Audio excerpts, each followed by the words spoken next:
The sign there said I was supposed to talk about entanglement entropy, but I don't know anything about entanglement entropy. So I hope you don't mind if I just tell you everything I know about entanglement entropy.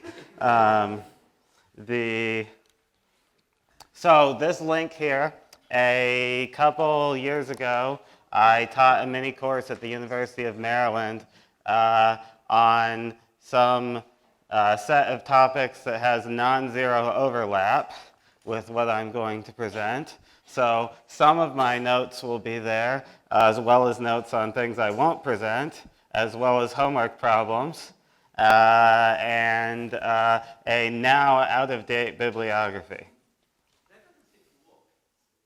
Doesn't seem to work?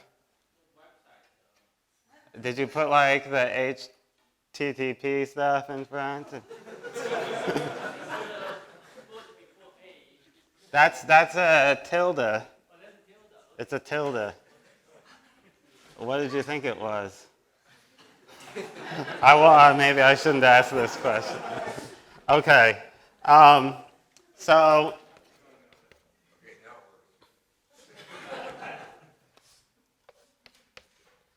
the star of the show here is the von Neumann entropy, which is defined for a mixed state. And we've already heard a lot of things about this, but since this is a school, nobody has yet actually listed its properties. So I thought I'd start by doing that. So here we go. Number one, start with the obvious stuff. It's positive. So S of rho is greater than or equal to 0. 0 for a pure state, positive for a mixed state. Number two, it's invariant under unitaries.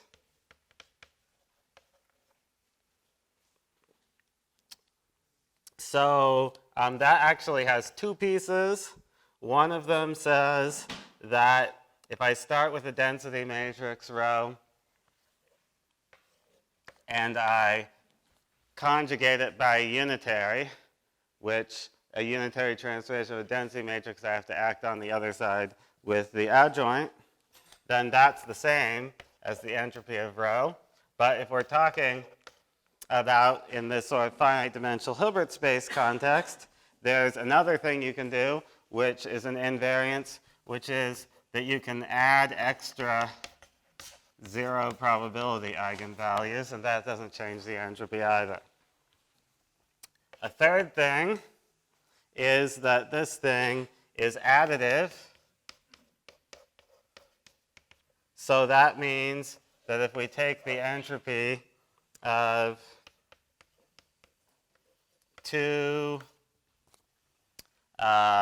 if we take two states and we take the tensor product of those two states as if we just had two uncorrelated systems, then the entropy of that is equal to the sum of the entropies of the separate Hilbert spaces.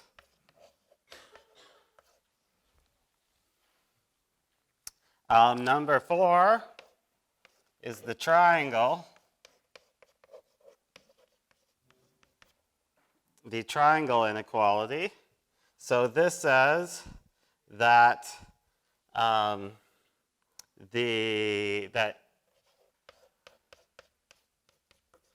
if I take the entropy of a joint system, SAB, on the one hand, it has less than or equal to the entropy of the sum. On the other hand, it has greater than or equal to the entropy of the difference. It's called the triangle inequality because that's how things go with links at edges of triangles too, where this guy, this piece, is also called subadditivity. And this piece is also called Araki-Lieb. Okay? And number five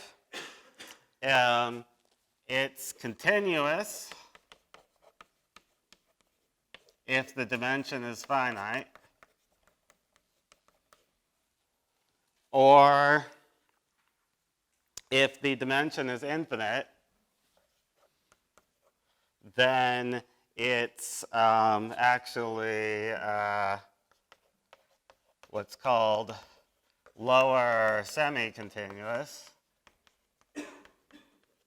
which means that if you have a density matrix that's a limit of some other sequence of density matrices, then the entropy is, the limiting entropy is less than or equal to the limit of the lower bound. Or is that the upper? It's the one where lower semi-continuous means as I take a limit, it might drop downwards, but it can't go upwards. So there's a theorem now which says that if I have 2, 3, 4a, and 5, then this uniquely picks out S. So if you've ever wondered why do we have this weird formula for trace rho log rho, why isn't it some other function of rho? Well, you'll lose one of these things. There's some more properties that this has.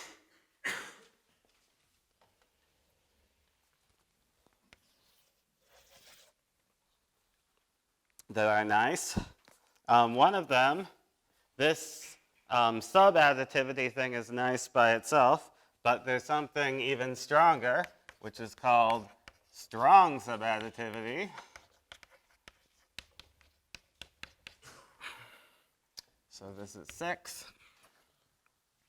And this says that if I have two regions that partially overlap each other, like A, B, and B, C, then this is greater than or equal to the entropy of the union, A, B, C, plus the entropy of the intersection, SB. And there's another form of this, which is sometimes called weak monotonicity, where you say SA plus SC. The relationship between these two forms of strong subadditivity is that if you know that in a quantum system, in a pure state, a region, a system and its complementary subsystem have the same entropy, then, and you add one extra system that you assume purifies the systems you already began with, then you can convert between these two forms of strong subadditivity using the extra system. If you've never seen that before, that can be a nice homework problem for you. Okay. There's something called the chain rule, which is also called, sometimes called confusingly strong additivity, but actually I think I'll just call it the chain rule because there's too many things that already have additive in their name. So this is the statement that if rho is a block diagonal matrix,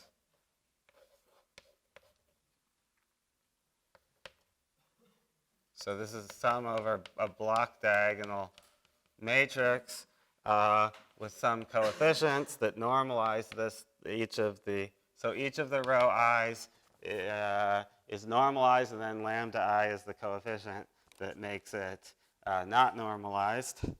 And you want to calculate the entropy of this thing, then the entropy of the total density matrix, it's the sum of all, no wait, we're reading the wrong line. the entropy, right, so the total entropy is given by the expectation value of, so this term is the expectation value of the entropy over all of the individual sectors weighted by the weight of each sector. And then there's another term which just looks like the entropy lambda I log lambda I.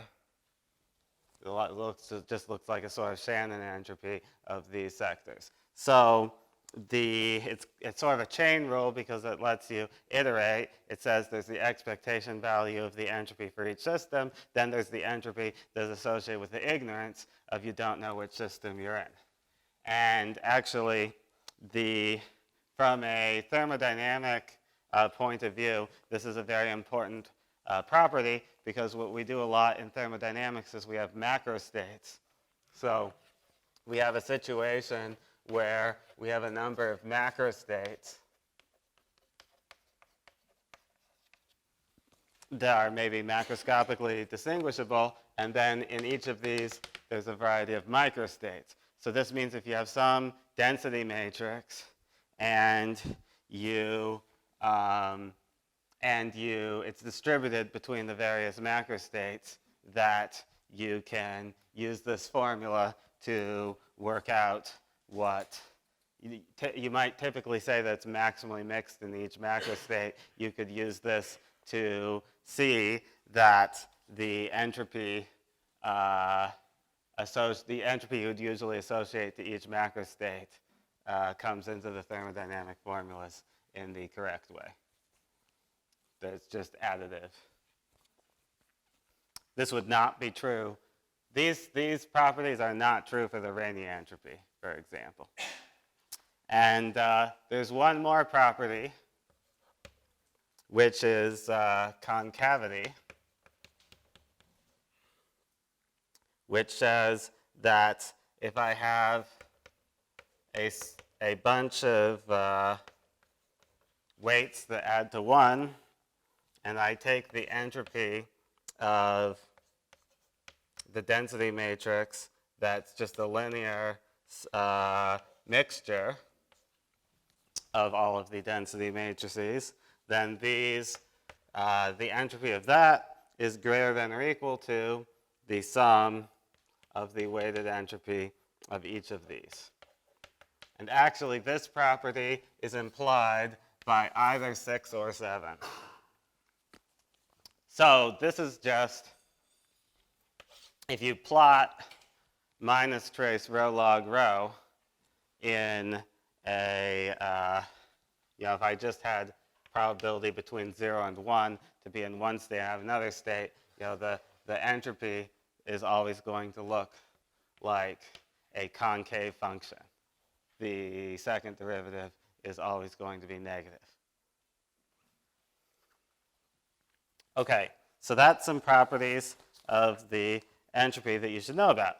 But now, usually we define these things for say, finite dimensional Hilbert spaces, but then we want to apply it to field theory, and that's what makes an entanglement entropy, and the rules become a little less clear because we have a continuum of our degrees of freedom of geometry. So if I have some Cauchy slice here, space at one time, and I can pick a region.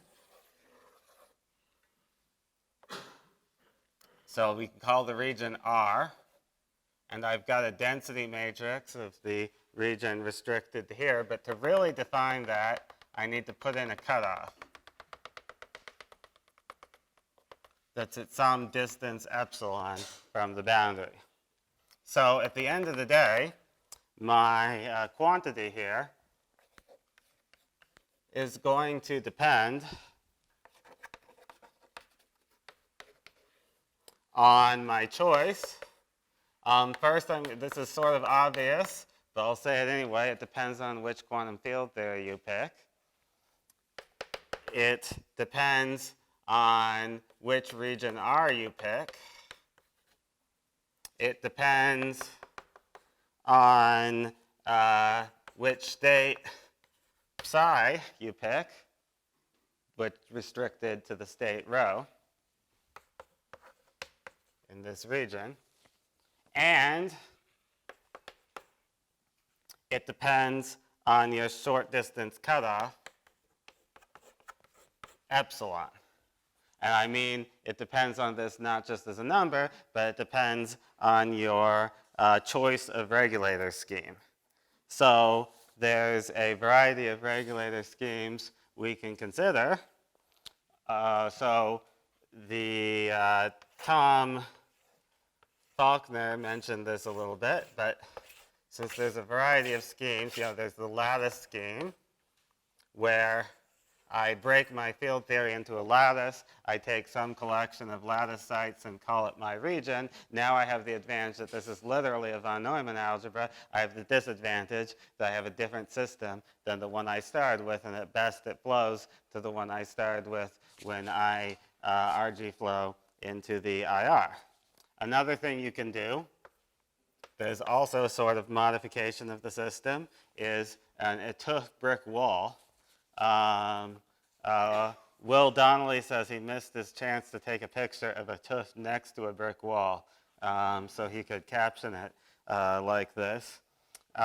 So there, what you do, if you have something like a Rindler wedge, for example, you would put in an accelerating hyperbola, and you would impose some reflecting boundary conditions.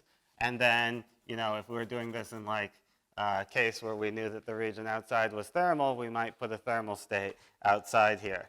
So because you have to put a boundary condition here, one of the challenges of this method is that you have to show that the physics is unaffected far from the brick wall for purposes of whatever calculation you want to do. In Euclidean signature, this actually looks a little more plausible, because if you're doing a Euclidean path integral, the brick wall just involves cutting out a very small disk. And it also becomes obvious thought of that way that we could do this even if we have an excited non-vacuum state. If I have some operator insertions here, nothing stops me from cutting out a little disk here of radius R naught. So, but intuitively, you might say if the disk is really tiny, it's not going to affect the physics very much. But the devil is sort of in the details here. So I would say this sort of thing is, you need to prove that it doesn't affect the physics. A third choice of regulator that was pioneered by Horacio is that you could regulate using the mutual information across a small gap.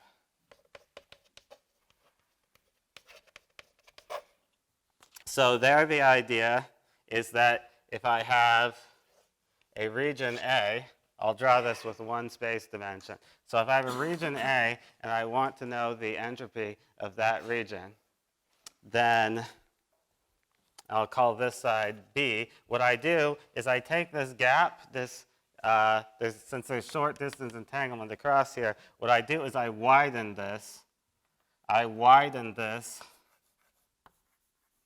Into an interval of finite length. And now I can say to myself that the entropy of A regulated, because there's this thing of width epsilon here. So the regulated entropy of A can be given by the mutual information between A and B divided by 2. The mutual information is defined as SA plus SB minus SAB. So this whole thing is over 2. So the key point here is, in order for this to make sense, I needed to start with a pure state. The whole system should be pure. Because in that case, I can say that formally, the entropy of B is effectively the same as the entropy of A, since it only differs by an infinitesimal piece. So this thing here is essentially the same as SA. But this thing here, in the limit that this thing goes to 0, so in the limit that this thing goes to 0, this turns into SA, and this would turn to 0. Like if we imposed the lattice regulator first, and then we took the limit as it goes to 0, then it would be formally the same as SA. This is all a very formal argument, because in reality, of course, things blow up because of the divergence as epsilon goes to 0. But whenever you're using a regulator, you're replacing a quantity that's infinite with a quantity that's finitely sized. So the argument for a regulator is always going to be formal. It's never going to be an actually valid argument, because infinity is never actually a finite quantity. So this is the idea. And then something Tom talked about, there's the replica trick.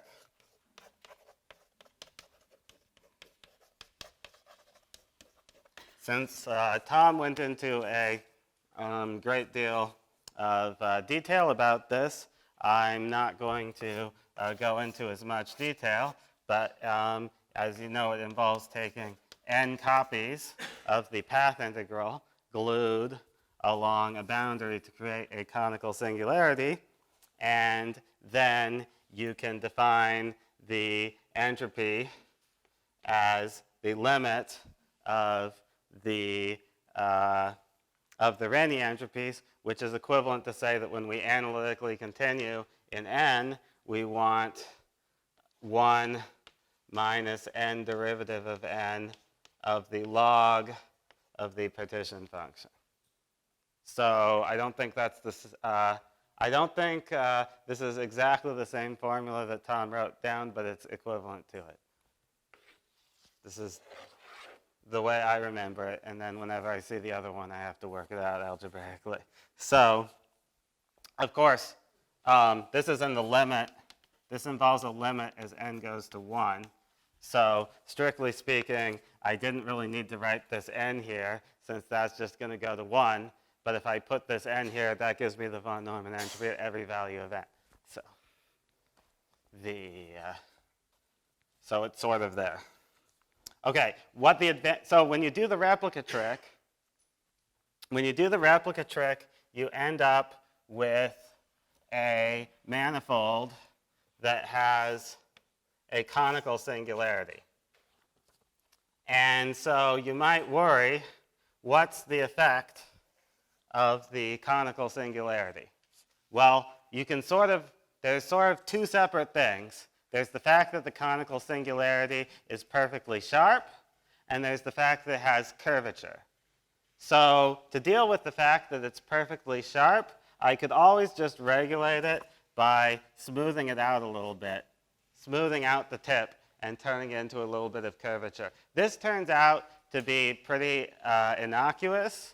Like if I introduced a parameter to refer to the smoothing, then it wouldn't actually come into any divergences. The value of the entropy is actually independent of this smoothed out parameter. So it can be technically convenient, but it's not really a crucial issue. The crucial issue is actually that there's a whole bunch of curvature there at this tip. And when I regulate my field theory, there'll be divergences that are proportional to this curvature, and that is what accounts for the divergences of the entropy. So in order to make this replica trick make sense, you still need to regulate log z and to get a regulated entropy. The key point now, however, is that now you can regulate log z using your favorite field theory regulator. It doesn't have to be anything that's special to the entropy. It does have to make sense on a curved space-time, though. So one example that I guess I won't define here, but a lot of people use the heat kernel regulator because that's a covariant regulator that makes sense in curved space-time. But regardless of or you could use polyvelars or whatever is your favorite thing to do that's covariant. I should mention one very nice thing about C is that unlike the other choices, it's purely passive.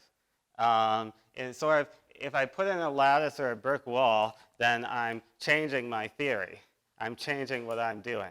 If I do C, I'm not changing my theory of the fields in any way. I'm merely changing what I choose to measure. That's kind of nice. Okay, we have a variety of regulators here, and now it looks like we're going to get some sort of excessive number of quantities, because a priori, you'd say if there's a gazillion different ways to regulate the entanglement entropy, and I get a different answer for every way that I regulate, then if I write a paper using my regulator and you write a paper using your regulator, our answers won't have to agree unless we do exactly the same thing, so this quantity really isn't very interesting. But that's where universality comes in. That for part of this quantity, not all of it, but part of it, it doesn't matter how you regulate. So because I think the reasons for this are physically important, and it's usually just regarded as a sort of a folk theorem, I'm going to actually show you why physically this is true.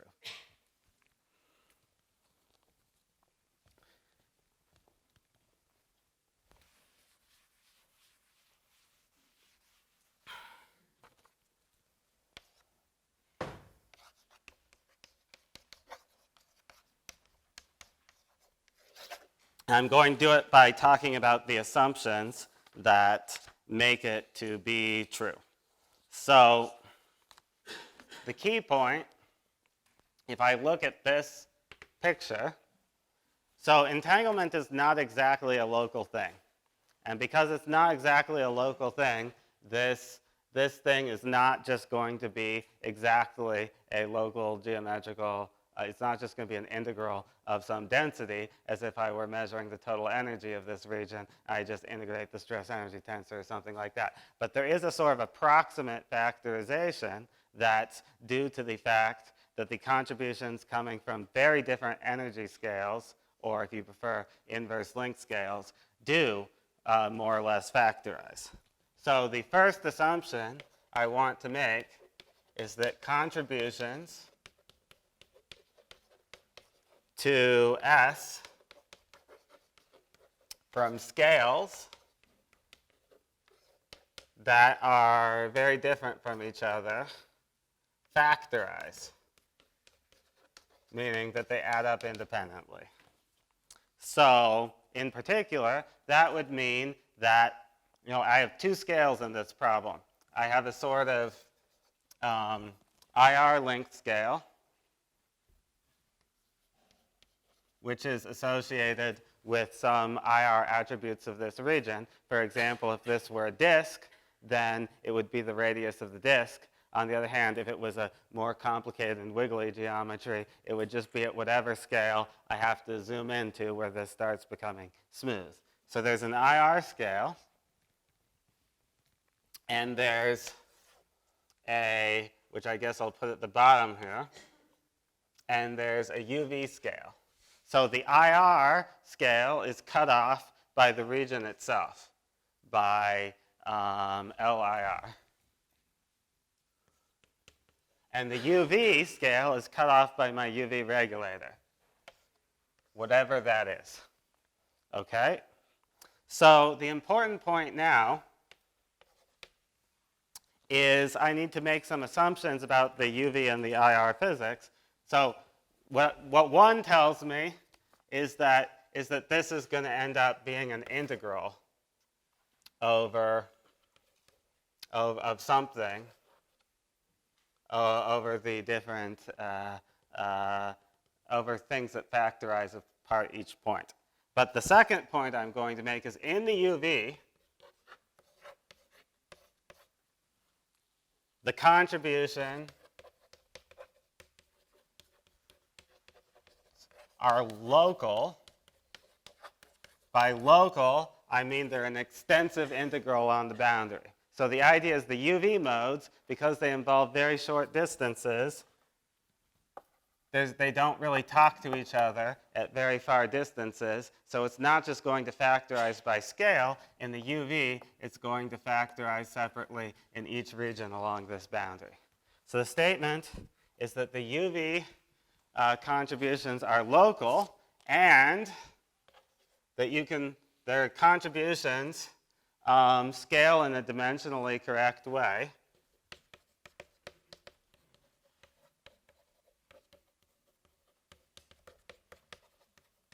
In their dependence on the parameters, and that the parameters they can depend on, besides epsilon, are things like local geometrical quantities,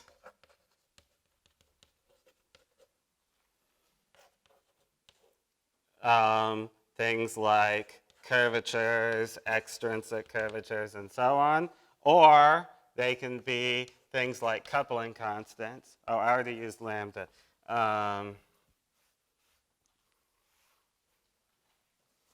I guess the coupling constant will be alpha. Or I'll just give an example, m squared, for example. So I want them to scale in the dimensionally correct way from a set of relevant operators. Oh, not operators, relevant parameters. So when I say these are relevant, I mean that these things have well-defined mass dimension. So well-defined and positive.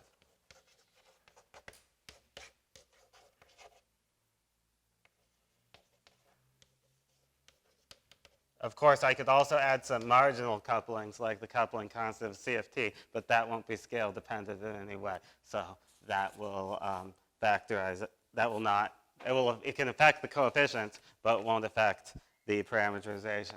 So this statement, and I should say it has to. It also has to depend on these guys in a smooth way, which means that I can Taylor expand their effects. So for example, if I have an m squared term, that is small in the UV, but I might still get a divergence associated with that term that comes from the fact that there are many, many, many boxes here. If that's not clear, I'll explain a little bit more in a moment. So this assumption, assumption 2,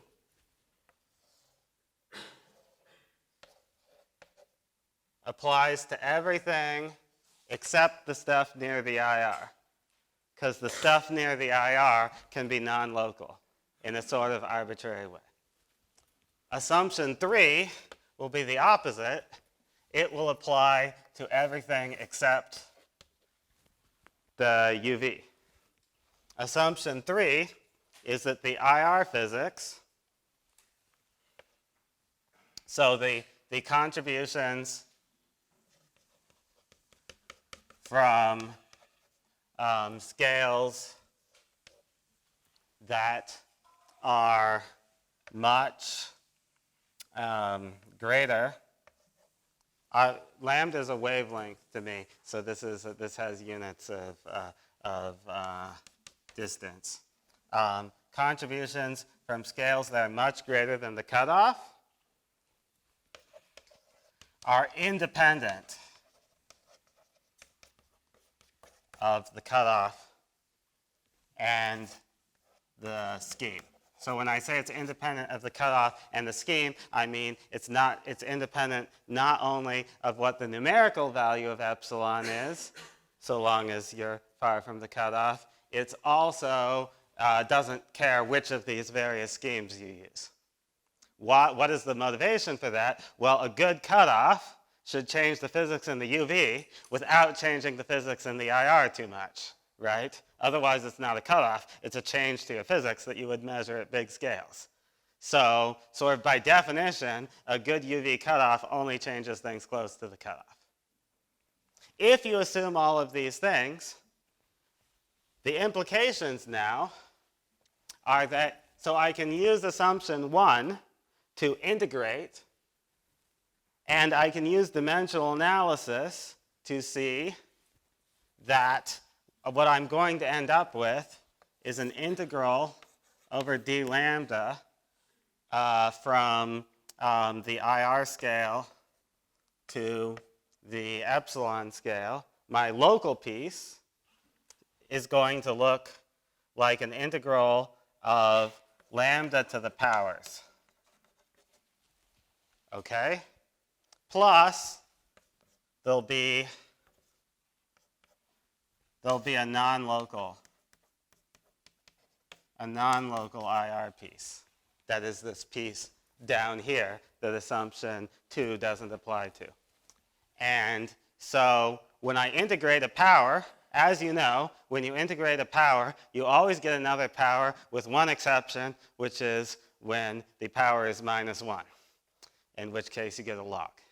So if you assume these assumptions, you end up concluding that the entropy must necessarily take the form of a power law divergence plus a log divergence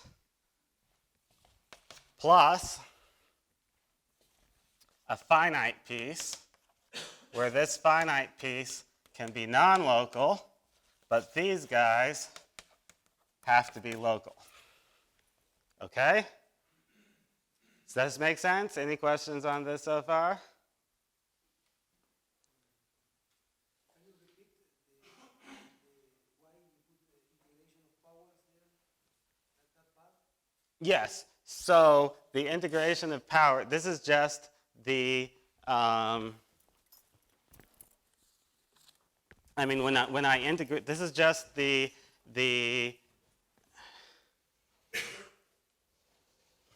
when I integrate over all of the range of lambdas, then, so for example, my leading order divergence is always going to be proportional to the area law.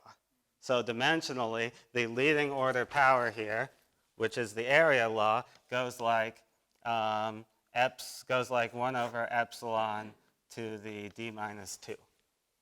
So that has the sort of identity in front of it. But suppose, so that comes from integrating a contribution that looks like 1 over lambda to the d minus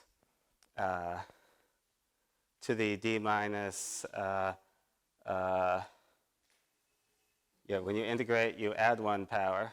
So it's yeah. Yeah, you d minus. I mean, so for example, in d equals 2, you would have a. If this were in d minus 2, then I would be saying essentially that on a log scale, I have maybe a qubit contribution here and the qubit contribution here and the qubit contribution here, and when I integrate this 1 over lambda d lambda, I get a log lambda, or log epsilon.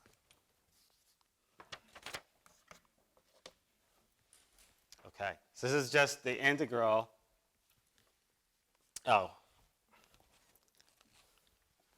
Because these are links, I should really put this epsilon at the bottom and this LIR at the top, because this link is the small links and the other one's the big link.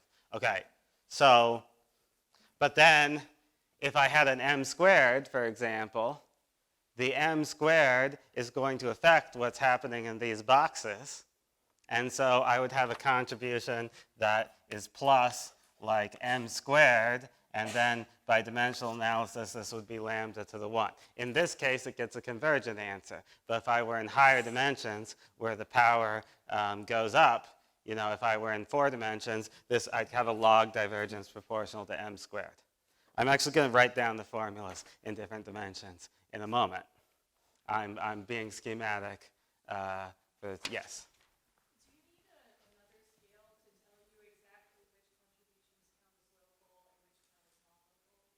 It really depends on the it's specified by the region and the state. Well, actually, maybe even if the quantum field theory has a scale, that could come into. But the essential the point is, any non-local contribution must come in due to the actual a scale set by the physics.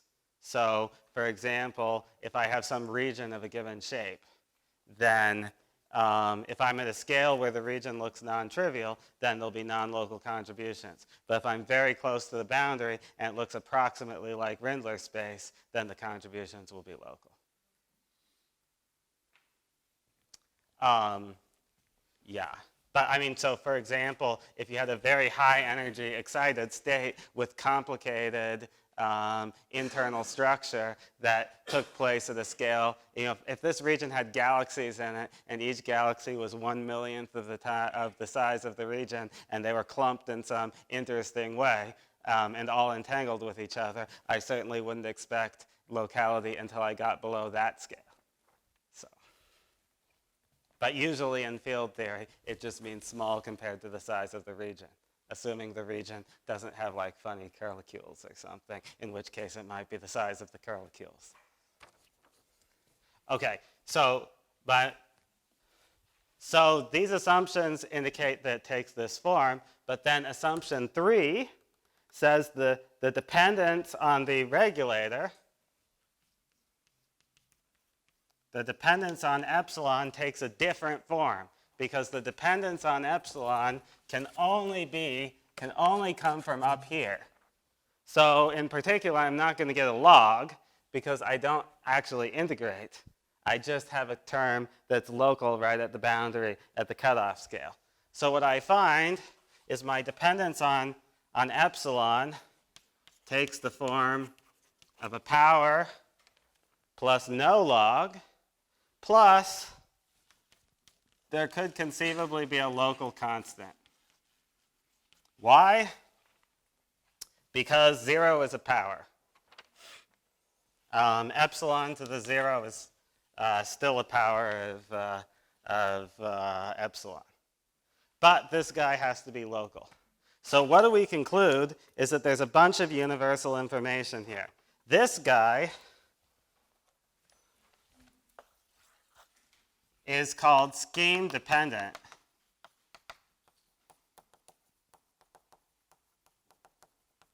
That's a bad thing. It means that it's going to depend on your regulator scheme. The only thing that's even a little bit universal is that typically, because entropy has to be positive, typically your leading order area law divergence at least has to have a positive coefficient, although even that is not necessarily true if you pick your regulator to be something like Pauli-Villars that introduces like weird negative probability ghost states. So the more interesting thing is that the coefficient in front of this log term, this guy is universal. That it has to be independent of your regulator scheme. And there's more universal information. Actually, there's a lot more universal information because this guy's non-local, whereas there's local, the counter terms that depend on the scheme have to be local. So basically, the finite part of the entanglement entropy, this guy is universal modulo local counter terms,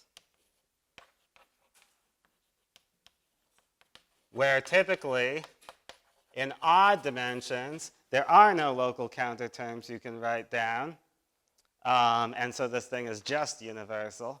But in even dimensions, and this is something that I really never see emphasized, so I'm going to emphasize it good and hard here, that there's still a lot of universal information here because a non-local function contains infinitely many interesting things to measure, and it's only modulo a finite number of things that could vary. Okay. So what is our is the actual form of this now for in different dimensions, just to be a little more concrete. But are there any other questions before I proceed with the specific dimensions?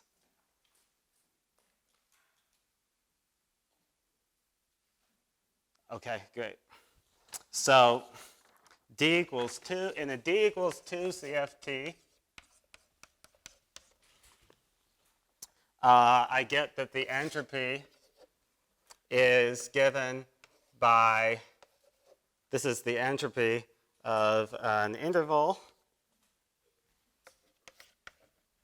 It's given by C over 3 log of the length of your interval over epsilon plus a finite piece. So this guy is scheme dependent. The constant piece is scheme dependent, but the, maybe I'll call it constant. So this guy is scheme dependent, but this coefficient here is universal, and in fact is proportional to the central charge. This is a general rule. Log divergences, the coefficients tend to be related to the central charges of the theory. And why it looks like that, you can intuitively see from that diagram I drew there. I think I got lost in the word. Somewhere, the line above, the bottom line, you said, I'm not supposed to see a log dependence on the UV. I thought you meant the epsilon, and yet here we are, our favorite formula, and we see log epsilon. No, it's not, the statement is not that there can be no log dependence on epsilon. The statement is there can be no log dependence on the difference between two candidate regulators. So in this assumption 3 here, the assumption is that the contribution from modes that are much smaller than the, the contribution, the contribution from all modes that are not very close to the cutoff doesn't depend on the cutoff. In all cases, the cutoff functions as the lower bound on my integral over the entropy. So I do typically get something like a log, where the log comes from the fact not that my contribution at each scale depends on epsilon, but just that the fact that I cut off that interval once I reach the epsilon scale. The statement is if I have two different regulators, we could call them epsilon 1 and epsilon 2. Then the difference between epsilon 1 and epsilon 2 is not going to affect any of the contributions until I get close to whichever one of epsilon 1 and epsilon 2 is at the largest distance scale. If they're about the same distance scale, then that scale. Does that make sense? I think I'm still lost in the words. If I wrote this formula down with epsilon 1 and you wrote the formula down with epsilon 2, meaning the one that's now at the top, what are you saying about those two formulas? They're different. Yes, but they... They have the same that's the same, and then from that you're deducing that they have the same coefficient, right? Yeah. The log R has to be independent of the epsilon. Right. So maybe it's clear to say if I have two regulators that are defined at the same length scale, then the coefficient of this log, then the coefficient of the log term does not depend on which regulator I use. That's the universality. And I certainly know you believe that, even if you'd use different words to describe it. Okay, so in higher dimensions, so in 3 dimensions, you get the formula looks like some number, which is not universal, of the area over epsilon, plus some finite piece where this is actually related to the F theorem, although I'm not going to go into that. And in this dimension, you'll notice there are no log divergences typically. I'm assuming here that we just have a CFT or some other thing where the scaling dimensions are all what we expect. If you look at the things that could potentially appear in the local terms, you notice they tend to have even integer dimensions. Things like curvatures or extrinsic curvature squareds. It can't be 1 power of the extrinsic curvature because that would not be, that would make the entropy of a region, its complement, differ from each other. But in principle, I could imagine a very weird theory where I have some coupling constants that have anomalous dimension. And if I turn those on, maybe I'd get a different formula. But typically speaking, you don't get a log term. There is, however, one thing, yes? Somewhere you assume that the entangling surface is smooth. Are you about to say that? I'm about to say that one trick you can make to get a log divergence in 3 dimensions is to make the entanglement entropy not smooth. See, look, it's in my notes. So, for example, if I have a sharp angle here, now the dimensional analysis is different. Now I could have a coefficient that looks like some function of theta. And this could be in front of a log. And that's interesting because now we know a bunch of universal things about 3-dimensional CFTs that are not the usual, not obvious how they're related to the usual central, usual stuff, because there are no central charges of the usual kind. In 4 dimensions, we know the formula for how these things scale. I'm going to write it down, but not derive it. In a bit, probably in a later lecture, I'll tell you how it was derived. So we have the area term, which is not universal, but then we have some universal quantities, meaning that they depend on the theory, but they don't depend on your regulator scheme. So there's an alpha that goes in front of the Ricci scalar evaluated on the boundary, plus there's a beta, and for reasons based on how this is derived, it's over 2 times something related to the Ricci tensor contracted with itself on the boundary. So in this notation I'm using,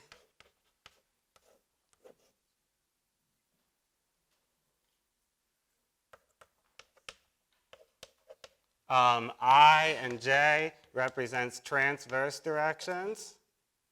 So those would be the directions that point along the tangent to the entangling surface.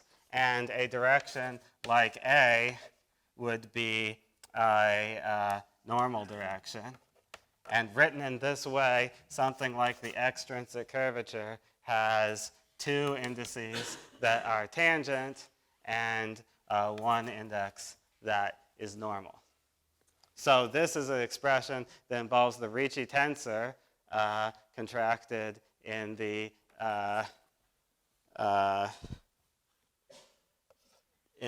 tangent directions and the trace of the extrinsic curvature. And then there's a gamma term,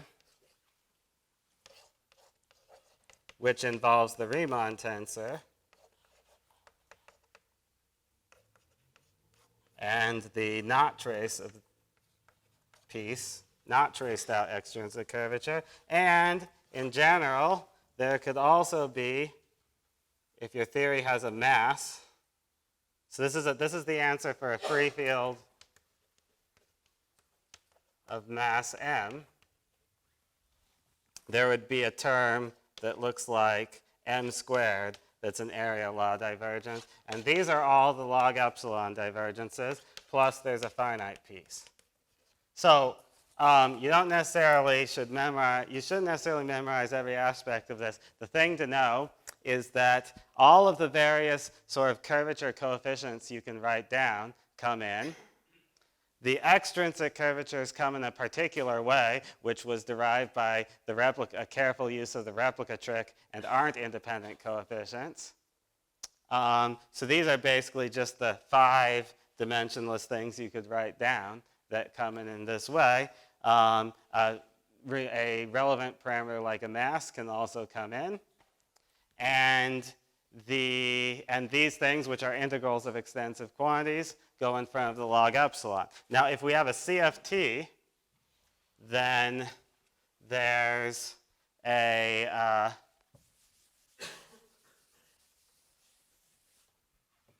if we have a CFT, which does not now have to be free, then we actually have a simpler formula.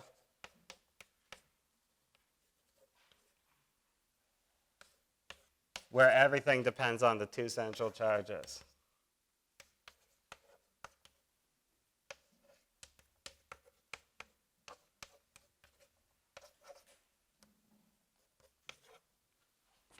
Okay, so everything just depends. These 2 log, since it's conformal, there's only 2 conformal things we can show up, which are the related to the Euler density and the Weil tensor. And so all of this thing will just depend on A and C. So the formulas in the higher dimensions are similar. If it's an odd dimension, you don't get a log divergence. So that would be easy to write down. It'd be an A over epsilon cubed plus a 1 over epsilon plus a finite. If I were in 6 dimensions, however, we'd be all day when I wrote down all the things. So I won't do that. You say that alpha, beta, and gamma could be 3 numbers that are not dependent on 2. In a CFT, they depend on 2 numbers. In a CFT, they depend on 2 numbers. But if it's not a CFT, for example, let me say something about where these come from. If you can derive these effectively by the replica trick. And when you derive it by the replica trick, then you work out the divergences in log z. And you find that there are divergences of quadratic gravity that would normalize so the area law comes from the renormalization of the Einstein-Hilbert term, and these guys come from the renormalization of the quadratic curvature terms in the action. Of the quadratic curvature terms in the action, there's 3 things you can write down, which are the integral of the Ricci scalar squared, of the Ricci tensor squared, and the Riemann tensor squared. And the coefficients of these guys are alpha, beta, and gamma. In a CFT, these guys have to be Weil invariant, and the only things that can show up are the Euler density, which is associated with the A central charge, and the Weil squared, which is associated with the C central charge. But then, where you expect that these 3 numbers do not add up to 0 with some coefficients? Say, in the infrared, so when you have because the divided, it will be changed by some parameter that have dimensions. Right. So for example, if I just take just as an example where you get the 3rd parameter, if I take a conformally coupled scalar field in D equals 4, that's a CFT, and I get this answer in terms of A and C. But if I take a minimally coupled scalar field, it's not a conformal field theory, and I get the 3rd term. Unfortunate, but true. Okay, but then it's not universal. There is some It is sorry, there's 2. It's not. It depends on your theory, but it doesn't depend on your regulator. No, but the minimally coupled or the non-minimally coupled scalar field You can't really tell the difference if you don't have gravity. But I work on gravity often enough, I think of them as 2 separate theories. Yeah. I have another question. So if you have a more relevant operator, not just a mass term, do you expect some generalization of the m squared term there? That's right. And in principle, if my analog of the m squared term is some relevant source term that I've turned on in a CFT. So as I flow to some Q of t that isn't a CFT, in principle, that source term could have typically, it will have an anomalous dimension, and this will end up not being a log, but it'll end up being some other power law divergence or convergence. People don't usually talk about this, but it's true. If you perturb by G times O, so where G has some dimension, I don't know Yeah, that's right. anomalous dimension, just a dimension from the CFT fixed point, not anomalous, but there could be G to some power there. That's right.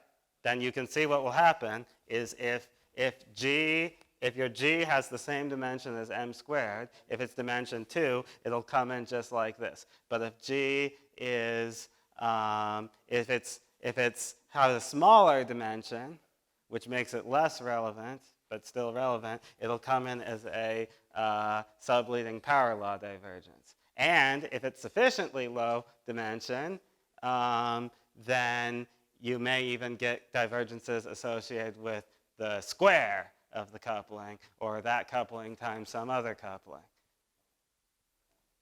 Another thing people don't usually talk about is there's really no reason why you necessarily have to terminate this series. If you want to talk about the things that are positive powers of epsilon instead of the things that are negative powers of epsilon, they totally exist and are in some ways just as good as the divergences, but they're power laws, so they aren't universal anyway.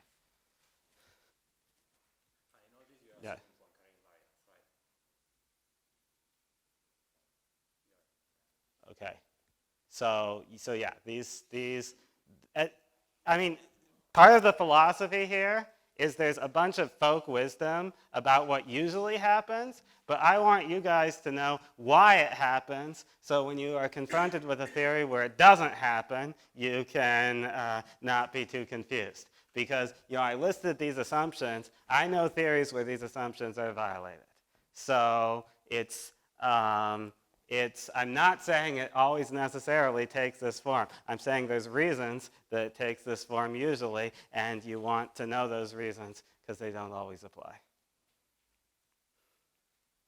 Other questions? Can I show an exception?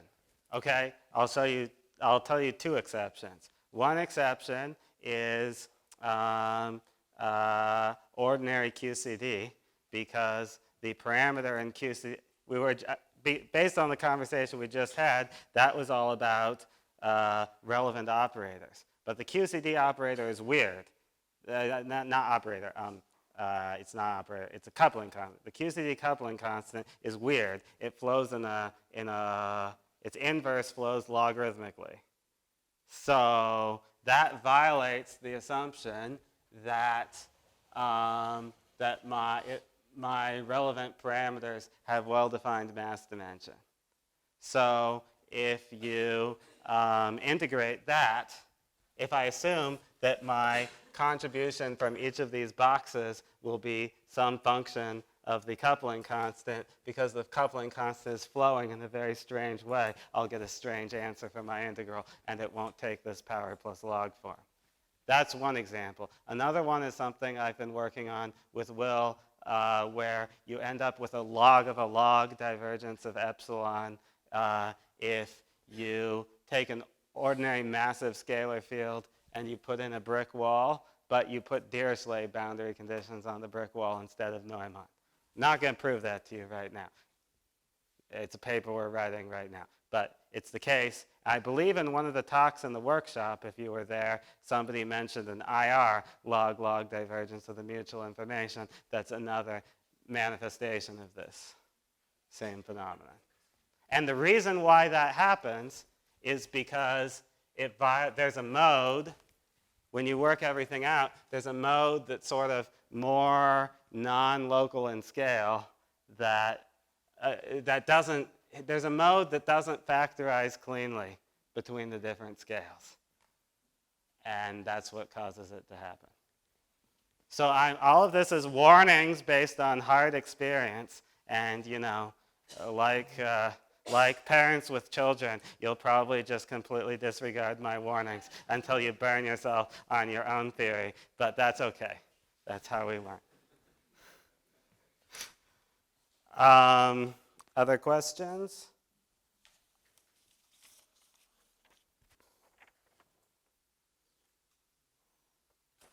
All right, I'm going to say a little bit about strong subadditivity now, because I talked about strong subadditivity in the context of the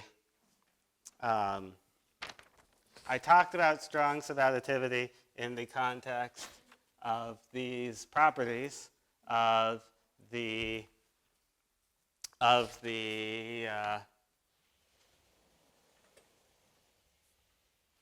finite dimensional Hilbert spaces, but when we apply strong subadditivity to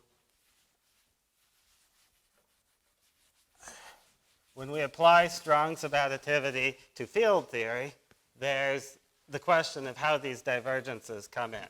So the nice thing, especially if you didn't want to worry too hard about which of these coefficients are universal and which are not, frequently, if I talk about strong subadditivity in a field theory, my divergences all cancel, and I'm left with a finite thing. So this is related to the fact that strong subadditivity actually follows from the monotonicity of relative entropy, which Tom talked about. It's a special case of that. I can define, if I define my relative entropy as SA plus SB minus SAB, that is the same as the relative entropy between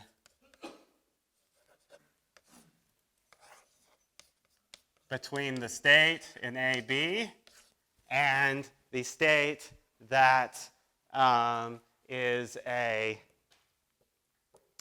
tensor product of the restricted states. So if I pick A and B to be regions that differ by finite separation, then this restrict to each subsystem, then tensor state, it makes sense. And this guy makes sense. And this whole thing is defined in a rigorous, this whole quantity can be defined in a way that would make an algebraic quantum field theorist happy, which is not true for the individual three terms. Now, because the relative entropy is monotonic when you restrict to a subregion, that implies that this thing is actually monotonic if I add an additional piece to one of these regions. And from there, we get that strong subadditivity should hold in a field theory, where I could now take, for example, three regions A, B, and C, and I can now say SAB plus SBC is greater than or equal to SABC plus SB. It looks exactly the same as what I wrote here, right? Except the point is these are now entanglement entropies. So they have divergences at the boundary. Fortunately, when I put three intervals next to each other like that, it's not too hard to see that the same divergences appear on the left-hand side of the inequality as appear on the right-hand side of the inequality. So this thing is finite. And it therefore gives a well-defined answer. And this makes strong subadditivity much more interesting for these touching regions than regular subadditivity, which I erased, which just says that regular subadditivity just says that SA plus SB is greater than or equal to SAB. But if I just had two regions, A and B, touching each other, this is an extremely boring inequality because the area law divergence means that this thing is infinitely greater than the other thing. So I don't really learn anything interesting at all. Whereas from this, I learn quite a bit of interesting stuff. So the statement here is there exist choices of regions next to each other where the divergences of strong subadditivity cancel, and therefore this becomes a non-divergent quantity. It does not always happen. It depends on how the regions A, B, and C are touching each other. We brought up the sharp angles earlier. So one example, if I'm in 2 + 1 dimensions, and I pick my regions to be 2 disks, like this, and take the intersection and union of those, then you can see that if there's corner terms that look like log 1/epsilon with the coefficient that's some function of this angle, then because there's these divergences associated with the corner term that are log divergence, it is no longer the case that I expect that strong subadditivity tells me anything interesting about the finite piece. Instead, but I get a consolation prize. Instead, strong subadditivity tells me about something interesting about this function, which has to do with the fact that it is it's a concave function of theta. That's also an interesting homework thing to work out if you feel so inclined. So the general rule, if you have an inequality and you have a quantity which is potentially divergent, is the inequality tells you something interesting about, it tells you something about whatever is the most divergent piece that is not saturated. And once you have a piece that's not saturated, anything that's more convergent, you will not learn anything interesting about. So that was my preliminaries of the stuff I want to tell you about entanglement entropy. Next time, we will talk about the holographic entanglement entropy formula, and so we'll be able to apply this to see what it teaches us and why we believe it.